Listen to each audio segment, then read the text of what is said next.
ഡിറ്റ്വ ചുഴലിക്കാറ്റിൽ തമിഴ്നാട്ടിൽ ഒരാൾ മരിച്ചുവെന്ന വാർത്ത ഞങ്ങളുടെ ബ്യൂറോ റിപ്പോർട്ട് ചെയ്യുന്നു. തഞ്ചാവൂരിൽ വീടിടിഞ്ഞു വീണാണ് ഒരു യുവതി മരിച്ചത്. ഡിറ്റ്വ ചുഴലിക്കാറ്റ് ഇന്ന് വൈകുന്നേരത്തോടെ തീവ്ര ന്യൂനമർദ്ദമായി മാറുമെന്ന് കാലാവസ്ഥാ കേന്ദ്രം അറിയിക്കുന്നു. മനീഷ് മൂർത്തി കൂടുതൽ വിവരങ്ങൾ നൽകാൻ ചെന്നൈയിൽ നിന്ന് ചേരുകയാണ്. മനീഷ്, പറയൂ, ഇപ്പോഴും അവിടെ ബീച്ചിലാണോ മനീഷ് ഉള്ളത്? കടല് വിശാലമായി നാട്ടുകാരെ ഒന്ന് കാണിച്ചു കൊടുത്താലോ? PCR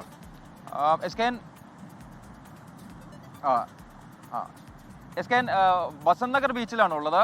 നമുക്ക് പ്രേക്ഷകരെ അത് കാണിക്കാം. ഇവിടെയും വളരെ റഫായിട്ടുള്ള ഒരു കടൽ തന്നെയാണ് നമുക്ക് കാണാൻ സാധിക്കുന്നത്. കാരണം നേരത്തെയൊക്കെ നമ്മൾ പട്ടണപ്പാക്കത്താണെങ്കിലും മറീന ബീച്ചിലാണെങ്കിലും ഒക്കെ സമാനമായ രീതിയിലാണ്. ഇതിപ്പോൾ ECR റോഡിലേക്ക് പോകുന്ന ഒരു ഭാഗമാണ്, ഈസ്റ്റ് കോസ്റ്റ് റോഡിലേക്ക് പോകുന്ന ഒരു ഭാഗമാണ്. ഇവിടങ്ങളിലൊക്കെ സമാനമായ രീതിയിൽ കടൽ അതായത് ഈ പറഞ്ഞ രീതിയിലുള്ള ഒരു റഫ് സീ തന്നെയാണ് നമുക്ക് കാണാൻ വേണ്ടി സാധിക്കുന്നത്. ഇന്നിപ്പോൾ അല്പസമയം മുമ്പ് ഒരു മരണം റിപ്പോർട്ട് ചെയ്തിരിക്കുന്നു എന്നുള്ളതാണ് ഇപ്പോൾ വരുന്ന ഏറ്റവും പുതിയൊരു അപ്ഡേറ്റ് എന്ന് പറയുന്നത്. അത് തഞ്ചാവൂരിലാണ്. തഞ്ചാവൂരിൽ വീടിടിഞ്ഞ് വീണാണ് ഒരു യുവതി മരിച്ചിരിക്കുന്നത്. ആലമൻകുറിച്ചി സ്വദേശി രേണുകാ ദേവി, 20 വയസ്സാണ്. രേണുകാ ദേവിയാണ് മരിച്ചിട്ടുള്ളത്.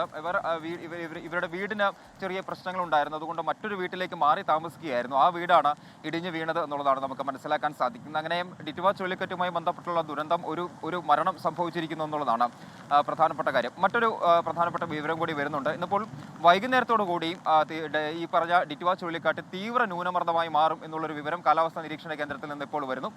കാറ്റിന്റെ വേഗം കൂടിയിട്ടുണ്ട്. 5 കിലോമീറ്റർ ആയിരുന്നത് 7 കിലോമീറ്ററിലേക്ക് എത്തിയിട്ടുണ്ട്. കാരക്കലിൽ നിന്ന് 90 കിലോമീറ്റർ അകലെയാണ് നിലവിൽ കാറ്റുള്ളത്. ചെന്നൈ തീരത്ത് നിന്ന് 220 കിലോമീറ്റർ അകലെ. അപ്പോൾ വൈകുന്നേരത്തോടു കൂടി ഇത് തീവ്ര ന്യൂനമർദ്ദമാകും. നാളെ രാവിലെയോടുകൂടിയായിരിക്കും ചെന്നൈ തീരത്തിന് സമീപത്തേക്ക് ഈ ന്യൂനമർദ്ദം എത്തുക. രാവിലെ ആകുമ്പോഴേക്കും അത് ന്യൂനമർദ്ദമായി ശക്തി ക്ഷയിക്കും എന്നുള്ളതാണ്. പക്ഷേ ഈ കാറ്റിന്റെ മൂവ്മെന്റ് എന്ന് പറയുന്നത് വടക്കൻ തീരം, അതായത് ചെന്നൈയുടെ തമിഴ്നാടിന്റെ വടക്കൻ തീരത്തേക്ക് തന്നെയാണ്. അതുകൊണ്ട് തന്നെ ഈ പറഞ്ഞ അലേർട്ടുകളെല്ലാം ഉണ്ടാകും എന്നുള്ളതാണ്.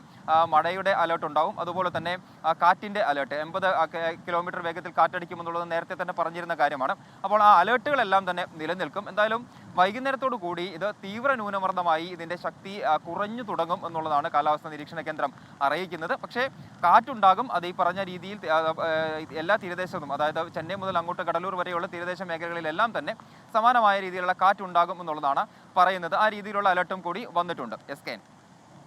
Thank you. പ്രക്ഷുബ്ധമായ കടലിന്റെ പശ്ചാത്തലത്തിലാണ് നമുക്കൊപ്പം മനീഷ് മൂർത്തി ചേർന്നത്.